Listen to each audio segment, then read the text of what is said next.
인생에 있어서 잊지 못 장소가 하나쯤은 있으실 것입니다. 그것이 어떤 경우에는 내가 태어난 고향이 될 수도 있겠고요. 또는 내가 사랑하는 사람을 처음 만났던 어떤 약속 장소가 될 수도 있겠고요. 또 어떤 분에게는 내가 크게 한번 사고를 당했던 사거리, 그런 장소가 될 수 있을지도 모르겠습니다. 좋은 기억이건 나쁜 기억이건 간에 그 장소를 지나든지 아니면 방문할 때마다 마음속에 그 이전에 있었던 어떤 그 일을 기억하지 않고는 지나갈 수 없는 그런 장소가 누구에게나 있다라고 하는 것이죠. 야곱의 삶에도 보시면 그런 중요한 몇몇 장소들이 있었습니다. 그런데 특별히 야곱에 있어서는 그 장소들이 하나님을 만난 장소였습니다. 하나님을 만난 장소. 우리가 지금까지 야곱의 일생을 통해서 살펴보는 것처럼 야곱의 인생은 결코 수월하지 않은 인생이었습니다. 그야말로 험난한 인생이었다라고 할 수 있겠죠. 때에 따라서는 자기가 살고 있었던 삶의 터전, 뿌리내리고 있었던 터전을 옮겨야만 하는 그런 급박한 상황에 여러 번 야곱은 처하게 됩니다. 그런데 하나님께서는 그러한 상황 가운데 있는 야곱을 인생의 중요한 시기마다 만나 주십니다. 그리고 그 인생의 중요한 시기에 만나 주심으로 야곱에게 하나님의 마음을 보여주시고 가르쳐주기도 하시고 또 야곱을 위로해 주기도 하시고 때로는 야곱을 도전하기도 하시고 하나님이 원하시는 사람으로 조금씩 만들어 가시는 것을 우리가 보게 되는 것입니다. 오늘 말씀을 보시게 되면 하나님께서 야곱에게 이제 이전에 야곱에게 추억이 있었던 그 자리 중에 하나, 야곱에게 잊을 수 없었던 한 장소 중에 하나를 이제 다시금 방문하라고 이야기하시는 그런 장면이 나옵니다. 지금 현재 야곱과 야곱의 가정이 하나님께서 직접 개입하셔서 만져주시지 않고서는 도무지 헤어나올 수 없는 인생의 깊은 구렁 가운데 빠져 있는 것을 하나님이 아셨고 그래서 다시 한번 야곱에게 이렇게 나타나셔서 말씀을 해 주시는 것입니다. 이제 오늘 말씀의 직접적인 배경이 되는 그 야곱 가정이 처한 위기 상황이 있지 않습니까? 도대체 야곱과 야곱의 가정이 어떤 위기 상황에 처해 있는가? 그것을 조금 살펴보시려면 이제 오늘 본문에서 이전에 33장과 34장 이야기를 조금 거슬러 올라갈 필요가 있는 것 같습니다. 우리가 지난 시간이죠. 2주 전입니다.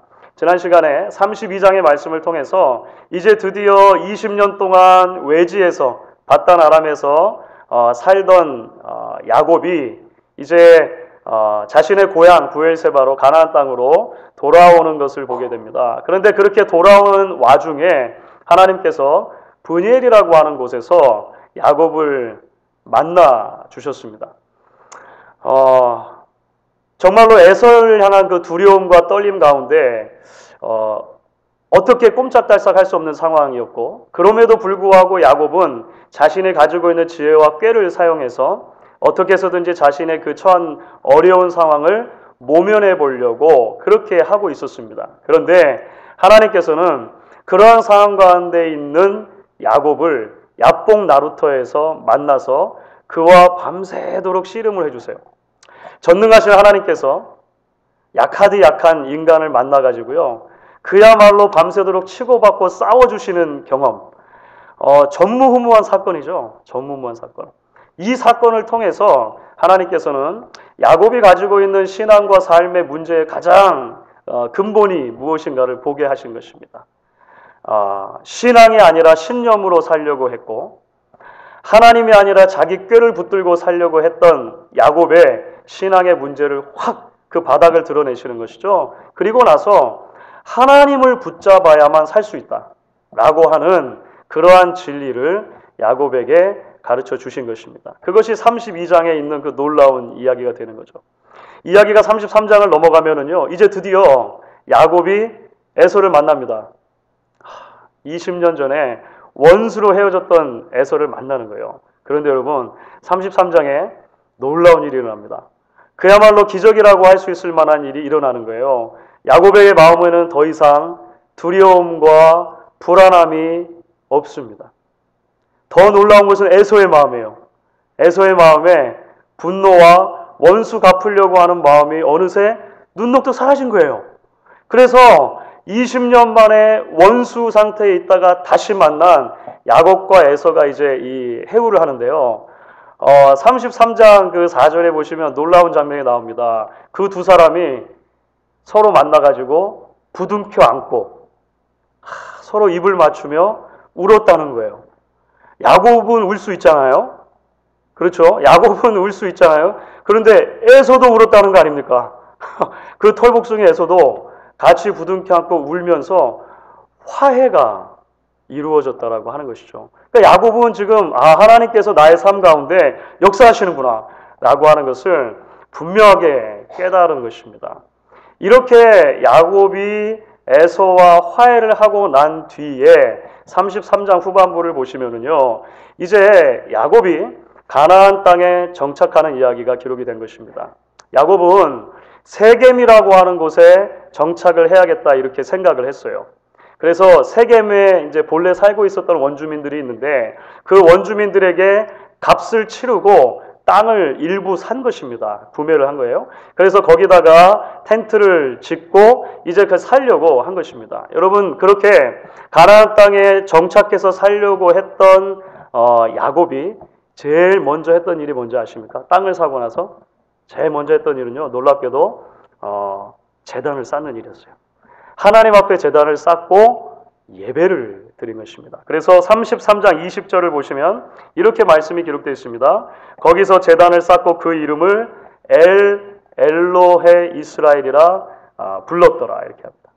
그러니까 그 제단 이름을 좀 어려운 이름이죠, 우리한테. 엘로헤 이스라엘이라고 불렀습니다. 하나님, 이스라엘의 하나님 이런 뜻입니다. 그러니까 이스라엘이라고 하는 이름은 분이에서 야곱의 이름이 바뀌어서 이스라엘이 된 거잖아요. 그러니까 지금 야곱은 이렇게 고백하는 거죠. 하나님, 당신이 나의 하나님이 맞습니다. 정말 당신이 나의 하나님이시군요. 고백하는 거예요. 그러니까 밧단 아람에서 20년 외지 생활하다가 돌아와서 에서 형과도 그렇게 화해를 하고 이제 가나안 땅에 비로소 정착하게 되었던 야곱의 입술에서 나올 수 있는 아마 최고의 신앙 고백이 아닌가 이런 생각을 해요. 그렇죠? 얼마나 놀라운 신앙 고백입니까? 하나님이 나의 하나님 맞습니다. 그 하나님 내가 영원히 나의 하나님으로 모시고 살겠습니다. 이렇게 이야기하는 것이 아니겠습니까? 참 멋집니다. 그런데 여러분, 우리가 기억해야 할 것이 있습니다. 우리가 한번 하나님의 은혜를 놀랍도록 경험하고 그 하나님의 역사하심에 감사하는 것과 그 하나님의 은혜를 매일매일 삶 속에서 계속 끝까지 붙들고 사는 것하고는 별개의 문제일 수 있다고 하는 것입니다. 그렇죠? 신앙은 한번 반짝하는 단번의 사건이 아닙니다. 물론 하나님께서 우리에게 그렇게 은혜를 부으실 때가 있어요. 그런데 하나님의 은혜로 출발은 하지만 출발은 끝이 아닌 것입니다.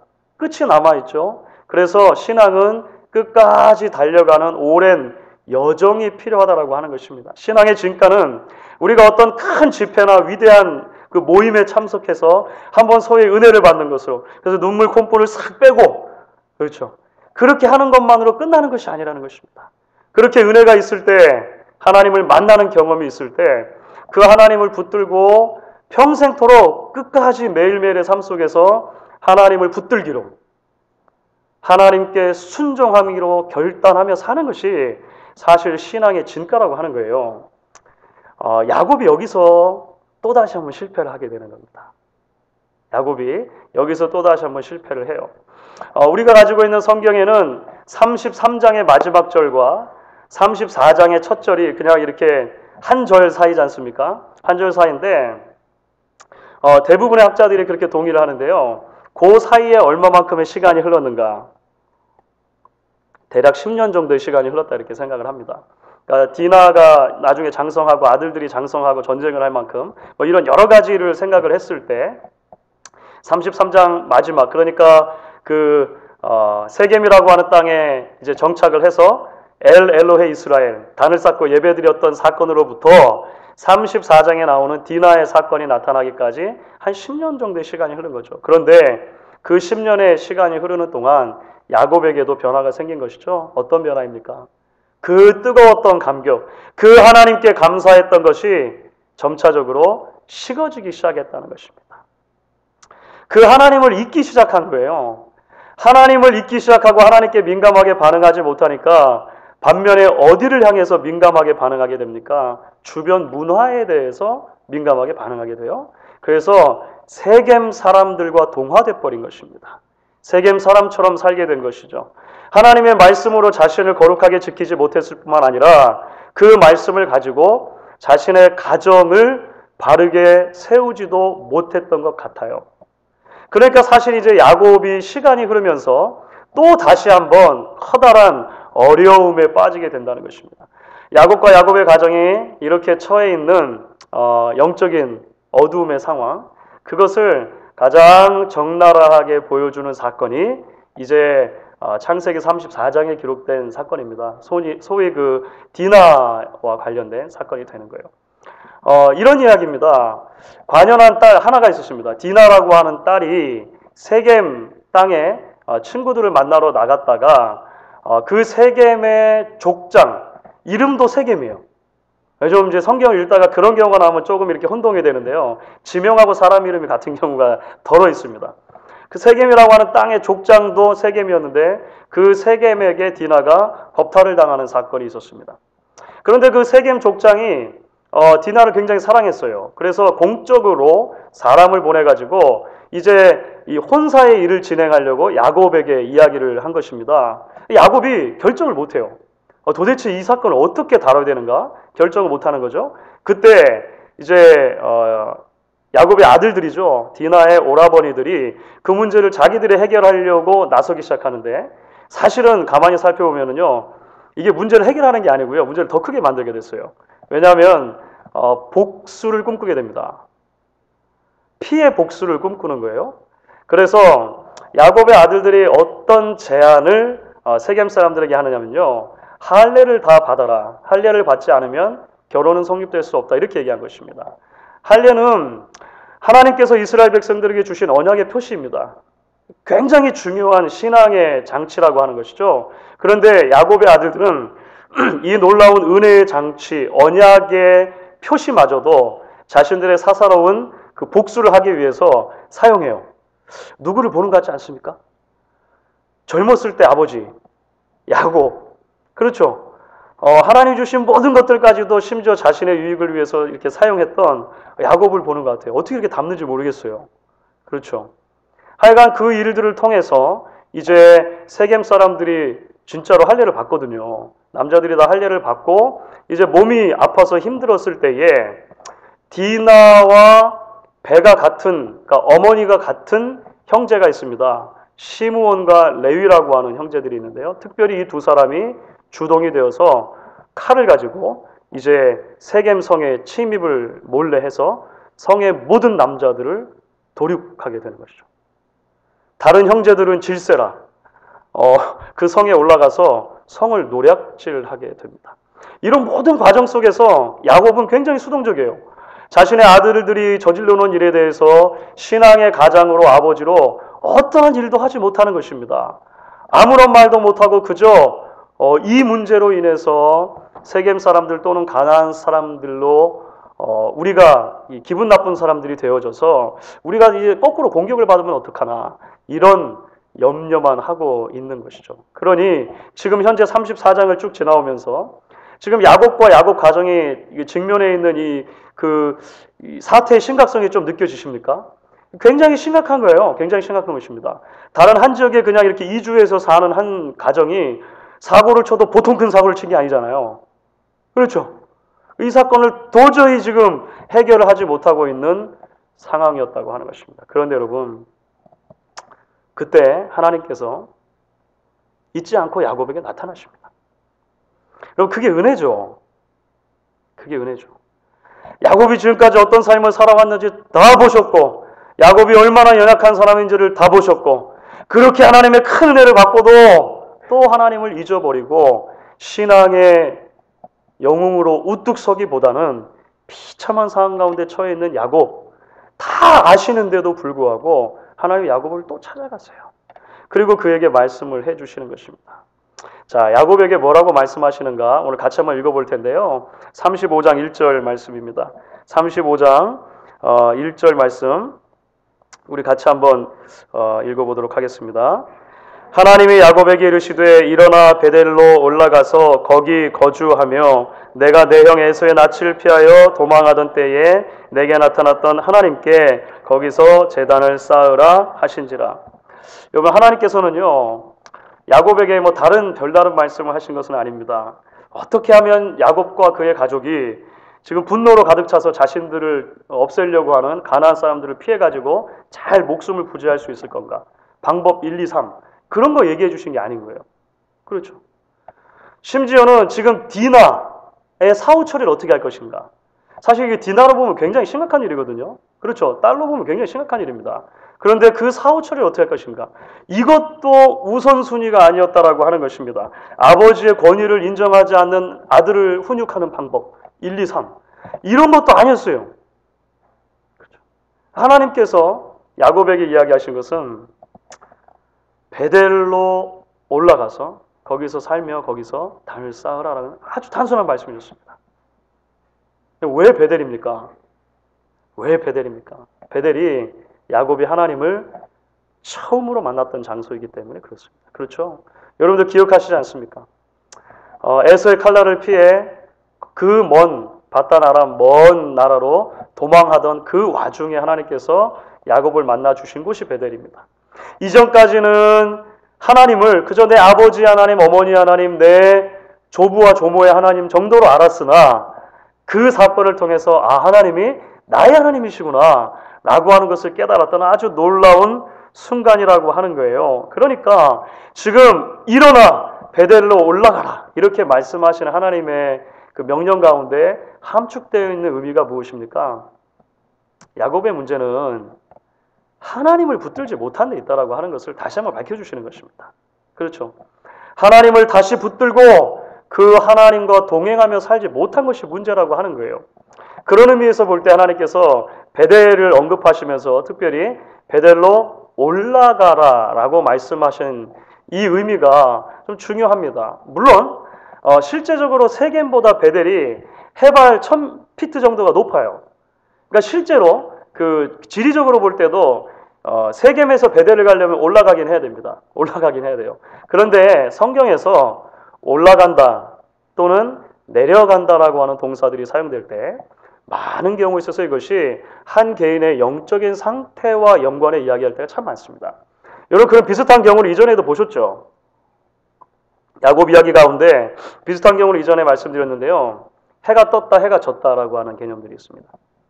이런 개념들은 영적인 상태가 회복되는가 아니면은 침체되는가 하는 것과 아주 연관되어서 잘 사용되는 표현들이거든요. 올라간다는 것도 마찬가지입니다. 지금 베델로 올라가라라고 하는 말씀 무슨 말씀입니까?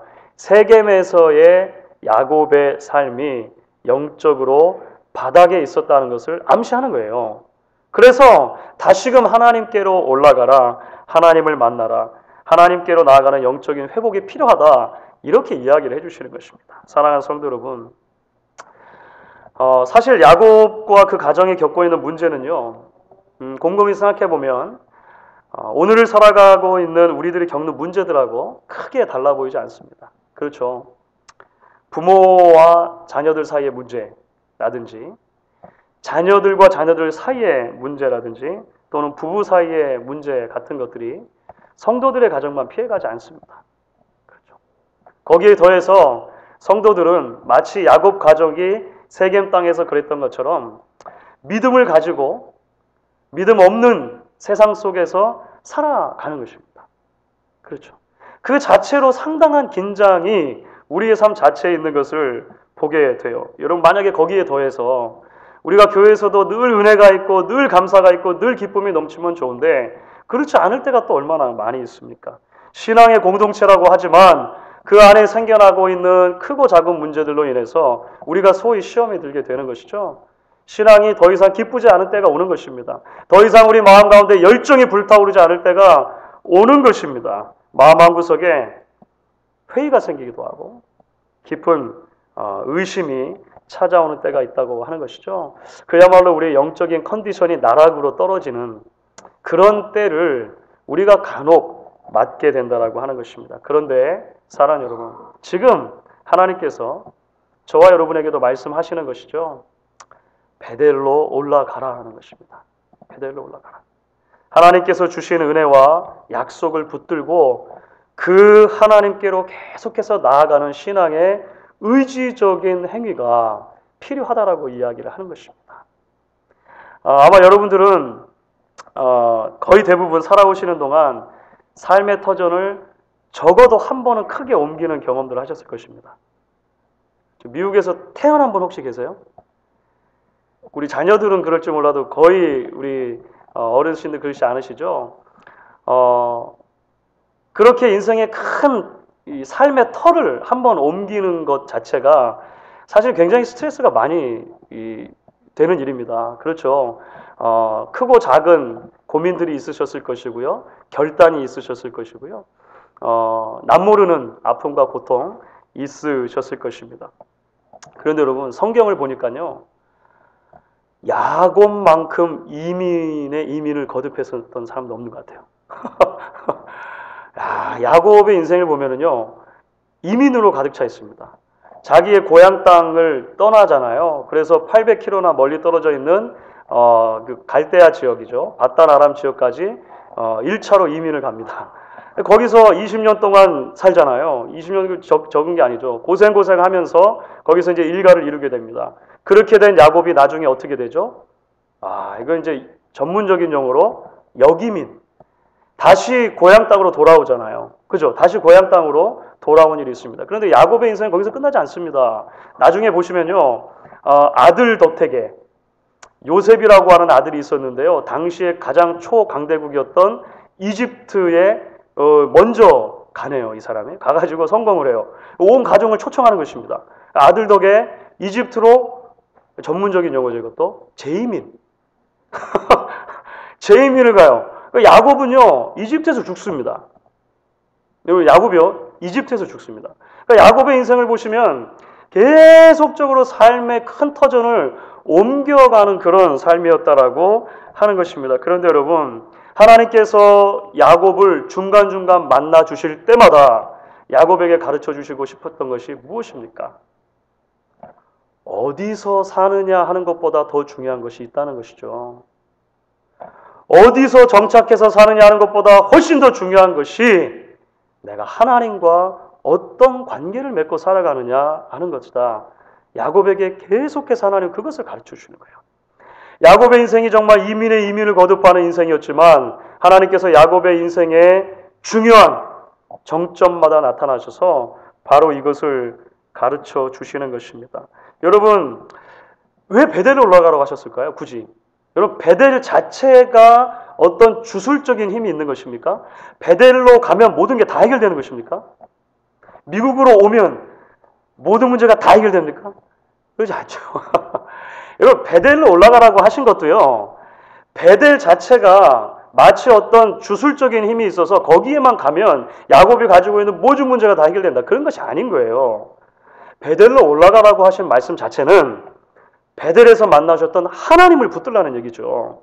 그 하나님을 기억하라는 얘기죠. 그 하나님께로 나아가라는 의미가 되는 것입니다. 그래서 야곱은요, 일어나 베델로 올라가라 이 말씀을 하시자마자 이것이 뭘 의미하는지 금방 알아차렸습니다. 자신의 삶 속에 문제가 있다는 것을 알아차린 거죠. 그래서 야곱은 그 말을 듣자마자 어떤 일을 행합니까? 자신의 가정을 정결하게 하는 일을 행하는 거예요. 어떻게 베델로 올라가는가? 먼저 온 집안에 있는 우상들을 다 내어버리는 것입니다. 여러분 좀 충격적이지 않으세요? 야곱의 집안에 우상들이 있었습니다. 한두 개가 있는 게 아니고요. 굉장히 많았습니다. 구석구석마다 이렇게 숨겨놨던 거죠. 그리고 뭐 자녀들이 있으니까 다 자기들 자녀들마다 있는 거예요. 그 우상들을 다 내버렸습니다. 옷을 바꿔 입었다고 되어 있습니다. 무슨 말입니까? 세겜 사람들처럼 입고 살았던 거예요. 가나안 사람들의 문화에 동화되어서 그렇게 그냥 살아왔던 것입니다. 이 모든 것을 바꾸는 작업이 필요하구나 야곱은 알아차렸다라고 하는 것입니다. 결국 하나님은 불신앙의 자리를 뿌리 뽑고 하나님을 향해 나아가도록 야곱을 부르셨다고 하는 거예요. 그래서 이 부분을 주석하시면서 어떤 주석가가 이렇게 말했습니다. 그리스도인은 세상에 뿌리를 내리는 사람이 아닙니다. 왜 그렇습니까? 하늘을 향해 새로운 뿌리가 내린 사람이기 때문에 그렇습니다. 여러분 이 사실을 믿으십니까? 저는 이 부분이 참 마음에 와닿고 감동이 됐어요. 하늘에 새롭게 뿌리를 내린 사람들, 멋지지 않습니까? 하늘에 새롭게 뿌리를 내린 사람들. 물론 하나님께서는 여러 말씀을 통해서 우리가 이 땅에 발딛고 살아가는 동안 책임 있는 여행자로, 책임 있는 나그네로 살아야 된다고 말씀하십니다. 그러나 끝까지 성경은 우리가 이 땅에 사는 삶을 나그네 인생이라고 이야기를 해요. 그냥 방랑자와 같이 여행자와 같이 지나가는 것은 아니지만, 그래서 책임감을 가지고 일정 기간을 분명히 살아야 하지만 우리의 뿌리가 영원히 내릴 곳은 여기가 아니라 하늘이라고 성경을 계속 우리를 일깨워 주는 것입니다. 그래서 내가 지금 어디에 살고 있느냐 하는 것보다 더 중요한 삶의 문제가 있다는 것을 여러분들은 반드시 기억하시고 사셔야 하는 것입니다. 어디에 사느냐 하는 것보다 더 중요한 것, 내가 하나님과 어떠한 관계 가운데 살아가고 있느냐라고 하는 문제라고 하는 것이죠. 여러분 이 사실을 잊어버린다면요, 아무리 세상을 떠나서 저 산속의 수도원으로 들어간다 하더라도 결코 이 세상의 욕심을 떨쳐버릴 수 없을 것입니다. 그렇죠. 그건 단지 장소적인 문제가 아니라고 하는 거예요. 반면에 이 사실을 기억한다면 죄악이 관영하고 유혹이 많은 세상 속이지만 하나님을 향해 끊임없이 불타오르는 열정으로 하나님께 나아갈 수 있을 것이라고 하는 것입니다. 여러분 이제 말씀을 좀 정리해 보도록 하겠습니다. 주 안에 사랑하는 여러분, 신앙은 긴 여행입니다. 서두에도 말씀을 드렸지만 신앙은 긴 여행입니다. 하나님의 은혜로 출발하지만 그것을 마치기까지 오랜 기간을 인내하며 걸어가야 하는 여행이라고 하는 거예요. journey라고 하는 것입니다. 기독교 고전 중에 고전이라고 할 수 있는 철로역정이라고 하는 책이 있습니다. 근데 생각보다 많은 분들이 안 읽어보실 것 같아요. 철로역정 읽어보시면 참 좋습니다. 철로역정. 그 철로역정에 보면 그렇게 하나님의 은혜로 신앙생활을 처음 출발한 크리스찬이라고 하는 이름의 한 사람이 나옵니다. 옛날 그 번역한 책에는 기독도 뭐 이렇게 번역하기도 하고 막 그랬어요. 크리스찬이라고 하는 사람이 나와요.